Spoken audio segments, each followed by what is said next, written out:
सास, बहू और ताबीज। सुप्रिया का रोज किसी न किसी बात पर अपनी बहू तारा से झगड़ा होता ही रहता। दोनों स्वभाव से जिद्दी और अड़ियल थे। दोनों में से कोई भी एक दूसरे के आगे झुकना नहीं चाहता था। फिर एक दिन, तारा कहाँ मर गई थी तू अभी तक? सुबह से शाम हो गई, घर में इतना काम पड़ा है, ये सब छोड़कर कहाँ मौज मस्ती करने गई थी? आपके घर के सारे काम करने का मैंने ठेका नहीं ले रखा। आप भी तो अपने दोस्तों के साथ किटी पार्टी करने जाती हैं, तब तो मैं आपको नहीं टोकती। अरे मैं तेरी सास हूँ, तू मेरी सास नहीं है। सास है तो क्या मुझे चैन की सांस नहीं लेने देंगी आप? बहुत जबान चलने लगी है तेरी आजकल। आने दे मेरे बेटे को घर पर, फिर देख तेरी कैसे क्लास लगवाती हूँ। आपके पास और काम ही क्या है? बाहर पड़ोसियों से मेरी बुराई करना और घर में पति से। हाँ तो अब तेरा काम भी तो ऐसे ही होते हैं ना। तारीफ के लायक कोई भी काम किया है तूने आज तक? बस जुबान चलवा लो, कैंची से भी तेज चलती रहती है। सिर्फ जुबान ही नहीं, हाथ पैर भी चलते हैं, जिनकी वजह से आपको घर में इतनी सफाई देखने को मिलती है, वरना आपको तो अपनी किटी पार्टियों से फुर्सत नहीं मिलती। तो कहना क्या चाहती है? घर का क्या सारा काम तू खुद अकेले करती है? तो और क्या नौकरानी करती है? इसी तरह तारा और सुप्रिया में आए दिन लड़ाई होती। दोनों के दिन की शुरुआत ही एक दूसरे से लड़कर शुरू होती और लड़कर ही खत्म होती, मानो ये अब उनकी दिनचर्या का हिस्सा बन चुकी हो। शाम को तारा का पति वैभव घर आता है। वैभव को देखते ही उसकी माँ सुप्रिया उसके पास आती है और कहती है, बेटा वैभव, अच्छा हुआ जो तू आज जल्दी घर आ गया। देखना तेरी बीवी सुबह से मुझसे लड़ी जा रही है। माँ की बातें सुनकर वैभव तारा को जोर जोर से आवाजें देने लगता है। क्या हुआ जी, इतना चीख क्यों रहे हो? तारा, तुमने आज फिर माँ से लड़ाई की? अरे लड़ाई मैंने नहीं की, शुरुआत पहले इन्होंने की थी। समझा दीजिए अपनी माँ को। मुझे कहीं भी आते जाते टाइम टोके नहीं, वरना मैं अपना सामान बांधकर मायके चली जाऊंगी। इतना कहकर तारा वहां से चली जाती है। ये सब क्या चल रहा है माँ? किसी दिन मैं आप लोगों के चक्कर में जरूर पागल हो जाऊंगा। आप लोग कभी प्यार से क्यों नहीं रहते? अरे वो हमेशा मेरी बातों का उल्टा जवाब देती है बेटा। अब तू ही बता मैं क्या करूं? तो आप उसे ताने मारती ही क्यों है माँ?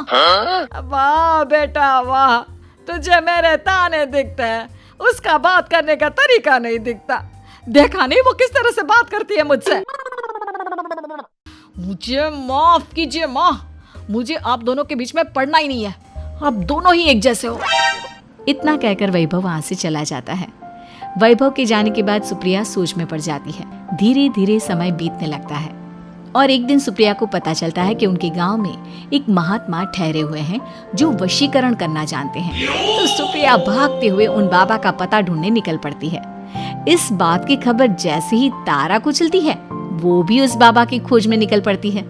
अगले दिन सुबह, आज तारा और सुप्रिया दोनों ही बहुत अच्छे मूड में होती है। ना सुप्रिया तारा को देखकर कोई ताना मारती है, ना तारा अपनी सास से बेवजह उलझती है। दोनों मिल बांटकर रसोई में काम करती हैं। भाई तारा, जरा मुझे वो चाय पत्ती पकड़ाना। ये लीजिए माँ जी, क्या आप मेरे लिए भी चाय बना देंगी? अरे हाँ हाँ, क्यों नहीं। इसी तरह दिन बीतते हैं और दोनों का रिश्ता भी निखरने लगता है। ऐसे ही देखते 3 महीने बीत जाते हैं। आजकल ये मैं क्या देख रहा हूँ? अचानक आप दोनों के बीच इतना प्यार कैसे हो गया?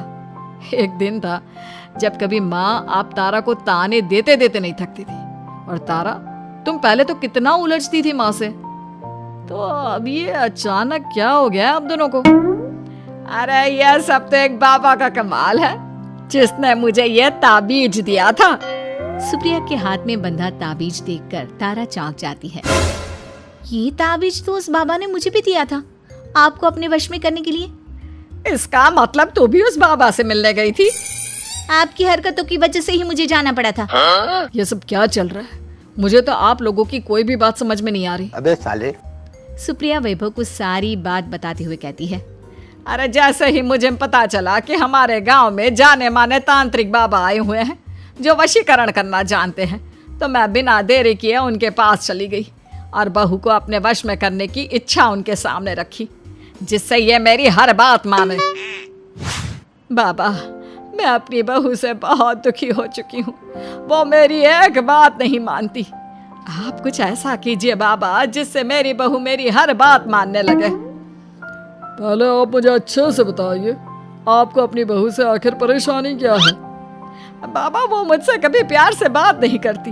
मैं उसे एक बात सुनाती हूँ तो वो पलट कर 4 बातें सुनाती है। आप कुछ ऐसा कीजिए ना जिससे मेरी बहू सारी बातें मानने लगे। बाबा सुप्रिया की बातों को ध्यान से सुनते हैं और उसके बाद सुप्रिया को एक काले रंग का ताबीज देते हुए कहते हैं, ये ताबीज तुम्हें अपने गले में पहनना है और जब तक मैं ना कहूँ तब तक इसे उतारना मत। तो क्या इस ताबीज की मदद से मेरी बहू मेरे वश में हो जाएगी? सिर्फ वश में ही नहीं, इस ताबीज के कारण तुम्हारी बहू तुम्हारे आगे पीछे भी घूमने लगेगी। लेकिन बस तुम्हें कुछ काम करने होंगे। कैसा काम बाबा जी? तुम्हें अपनी जुबान पर काबू रखना होगा। उससे जो भी काम करवाना हो हमेशा प्यार से बात करनी होगी। धीरे धीरे वो तुम्हारी मुट्ठी में आ जाएगी। अरे ठीक है बाबा जी, जैसा आप कहेंगे ठीक मैं वैसा ही करूंगी। तारा ये सब सुनकर चौंक जाती है। ऐसा ही कुछ तो मेरे साथ भी हुआ था जब मैं उस बाबा से मिलने गई थी। बाबा जी, मैं अपनी सास से बहुत तंग आ चुकी हूँ। वो हर रोज किसी न किसी बहाने मुझसे लड़ती रहती हैं। आप प्लीज कुछ ऐसा करिए ना जिससे मेरी सास सुधर जाए और मुझे बेवजह टोकना बंद कर दे। तारा की ये बातें सुनकर पहले तो बाबा सोच में पड़ जाते हैं।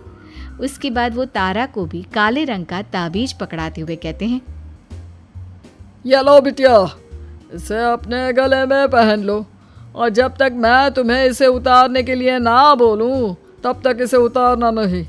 इस ताबीज को पहनने से तुम्हारी सास तुमसे प्यार करने लगेगी और दिन रात तुम्हारे आगे पीछे घूमेगी। ये सुनकर तारा बेहद खुश हो जाती है। बाबा, इस ताबीज का असर कब तक होगा? अगर तुमने मेरी सारी बातें मानी तो इस ताबीज का असर तुम्हें 2 दिन बाद ही दिखने लगेगा। उसके लिए सबसे पहले तुम्हें अपनी सास को इज्जत देनी होगी, उनके साथ प्यार से बर्ताव करना होगा और अगर कोई भी काम भी करवाना हो तो प्यार से ही बात करनी होगी। फिर देखना वो कैसे तुम्हारे इशारों पर नाचती है। ठीक है बाबा जी, जैसा आपने कहा है मैं ठीक वैसा ही करूंगी। इसका मतलब उस बाबा ने हम दोनों को एक जैसे ताबीज देकर पागल बना दिया। जरूर कोई ढोंगी बाबा होगा। इतने में ही बाबा भी उनके घर पहुंच जाते हैं और मुस्कुराते हुए उनकी ओर आते हैं और उनसे उनके हालचाल पूछते हुए कहते हैं, ताबीज का असर हुआ या नहीं? बाबा जी, आपने हमें एक ही जैसा ताबीज देकर पागल बनाया है। ऐसा कैसे? ताबीज ने अपना काम तो पूरा ही किया है। आप दोनों को देखकर लगता तो नहीं कि अब भी आप लोगों के बीच कोई खटपट है। खटपट तो नहीं है बाबा जी। अब तो मेरी बहू मेरी हर छोटी बड़ी जरूरतों का ख्याल रखती है, मेरी सेवा करती है। हाँ, वैसे अब तो मम्मी जी मुझे ताने भी नहीं देती और ना ही कहीं आने जाने में टोकती हैं। जानते हो ये सब कैसे संभव हुआ? कैसे बाबा जी? यह सब तुम दोनों के कारण ही संभव हुआ है। मैंने जो ताबीज दिया था वो सिर्फ एक धागा ही था। ये चमत्कार तो तुम दोनों ने अपनी जुबान पर संयम रखकर प्यार और संयम के साथ काम करके किया है। बिटिया, कुछ कमी तुम्हारे अंदर थी तो कुछ कमी तुम्हारे सास के अंदर थी, इसीलिए तुम दोनों को सुधारने और तुम्हारी गलती का एहसास कराने का यही एक रास्ता था। बाबा की ये सारी बातें सुनकर सुप्रिया और तारा एक दूसरे की ओर देखने लगते हैं। अब उन दोनों को अपनी गलती का एहसास होता है। शायद आप सही कह रहे हैं बाबा। मैंने कभी अपनी बहू को समझने की कोशिश ही नहीं की। मैंने भी तो कभी आपकी उम्र और ओहदे का लिहाज नहीं किया और जो जब मन में आया बोलती चली गई। हो सके तो मुझे माफ कर देना मम्मी जी।